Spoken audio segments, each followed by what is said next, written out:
रूस और यूक्रेन के बीच जारी जंग ने एक बार फिर खतरनाक मोड़ ले लिया है। यूक्रेन का सबसे बड़ा काखोवका डैम तबाह हो गया है। रूसी सेना ने आरोप लगाया है कि डैम यूक्रेन के हमले से तबाह हुआ, जबकि यूक्रेन ने कहा कि डैम पर रूस ने हमला किया। वैसे काखोवका डैम नॉर्थ यूक्रेन में नाइपर नदी पर बना है और फिलहाल वहां रूस का कब्जा है। ऐसे में आशंका जताई जा रही है कि रूस ने इस बांध को उड़ा दिया ताकि यूक्रेन के शहर सैलाब में समा जाएं।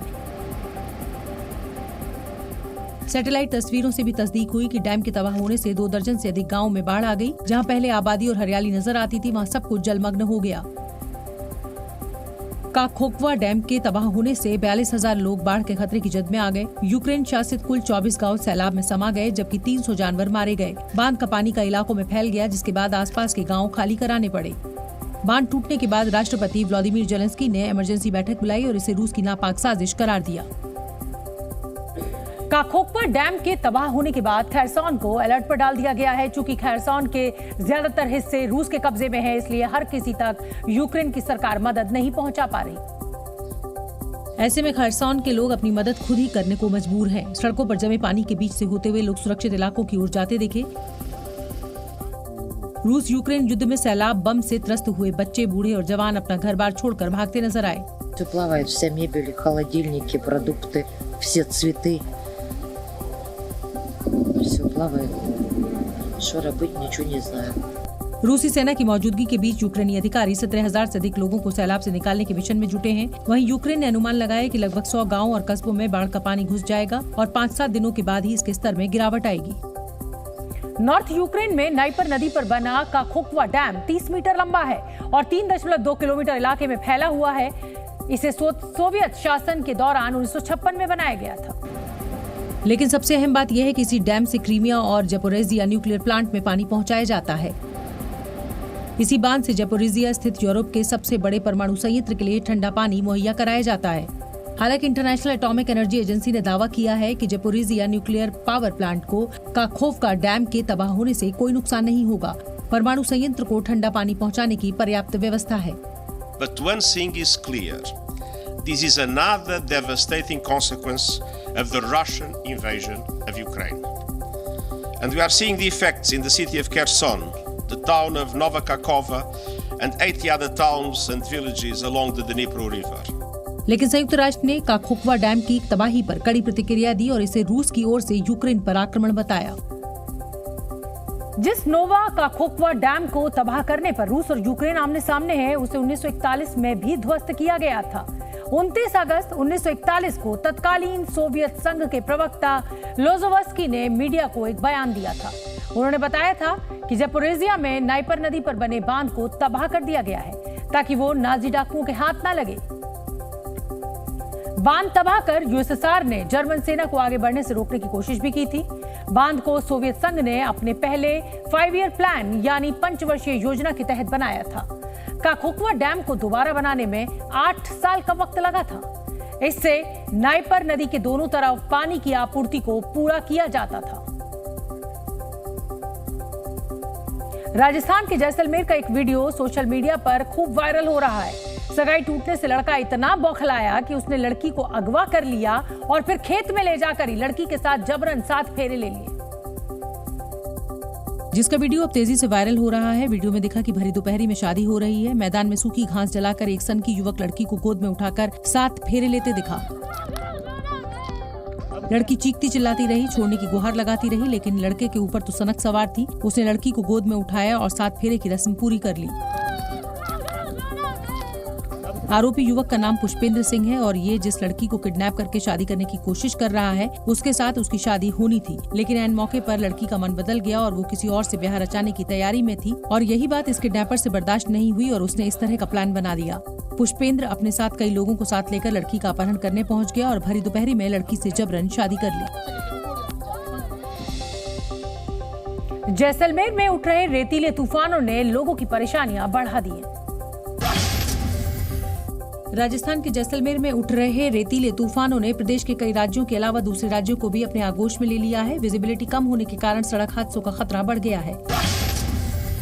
केंद्र सरकार ने किसानों को बड़ा तोहफा देते हुए खरीफ फसलों की एमएसपी बढ़ाने की मंजूरी दे दी है। अरहर, मूंग और उड़द समेत कई फसलों की एमएसपी बढ़ाई गई।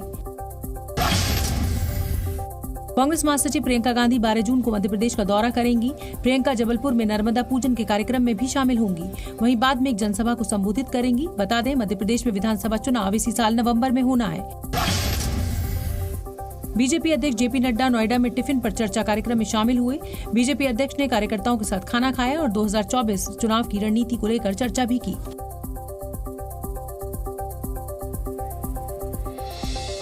5 घंटे से भी ज्यादा वक्त तक दिल्ली में खेल मंत्री अनुराग ठाकुर के घर पर पहलवानों के साथ बैठक हुई। इस बैठक में सरकार और पहलवानों के बीच 15 दिन के लिए सहमति बन गई।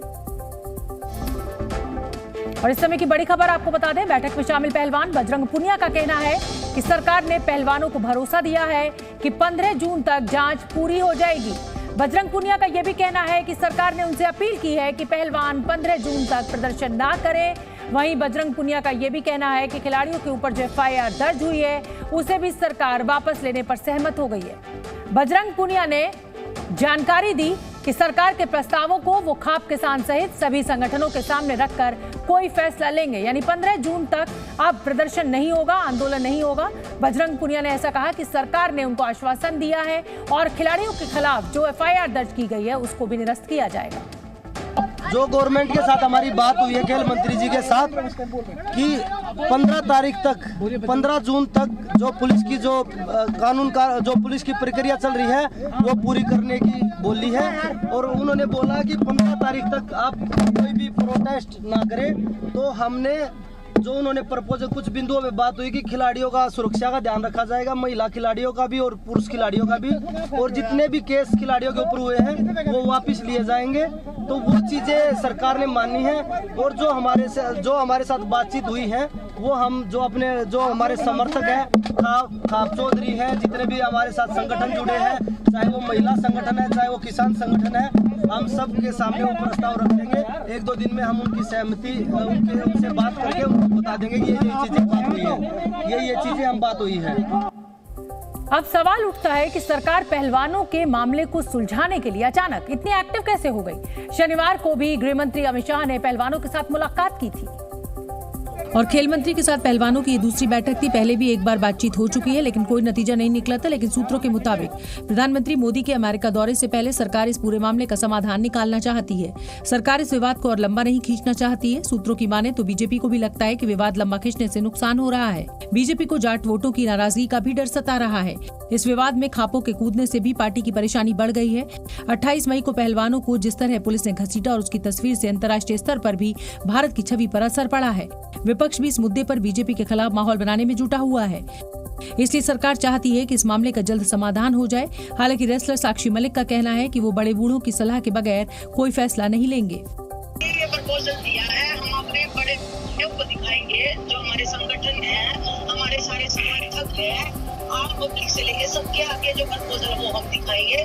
जब सब एग्री होंगे कि ये प्रपोजल ठीक है तभी हम मानेंगे। यूँ नहीं है कि गवर्नमेंट अगर कुछ भी दे रही है और हम मान के आ जाएंगे और हमारा प्रोटेस्ट एक्ट हो जाएगा, ऐसा बिल्कुल भी नहीं है। वहीं ब्रजभूषण के खिलाफ दिल्ली पुलिस की जांच भी आखिरी चरण में है। पुलिस जल्द ही केस की स्टेटस रिपोर्ट कोर्ट को सौंपेगी। पहलवानों के समर्थन में आज हरियाणा के चरखी दादरी के बलाली गांव में खापों की महापंचायत हुई।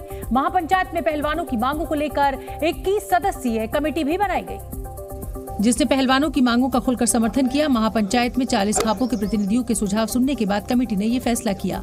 ब्रजभूषण की तुरंत गिरफ्तारी हो। सारी खापें और 36 बिरादरी 24 घंटे में किसी भी आदेश के लिए तैयार रहेंगी। देश के सभी खेल फेडरेशन राजनीति से मुक्त हों। महिलाओं के उत्पीड़न के लिए सरकार महिलाओं की अध्यक्षता में कमेटी गठित करे। सभी लोगों को तैयार करे ताकि कोई आंदोलन हो तो बड़ी संख्या में पहुंच सके। महिला कोच ने हरियाणा के पूर्व खेल मंत्री पर यौन उत्पीड़न का आरोप लगाया था, उसे भी इंसाफ मिले। जो सबके सारे देश की डिमांड है, मांग है, खिलाड़ियों के भी पूरे समाज के भी ब्रजभूषण की तुरंत प्रभाव से गिरफ्तारी हो।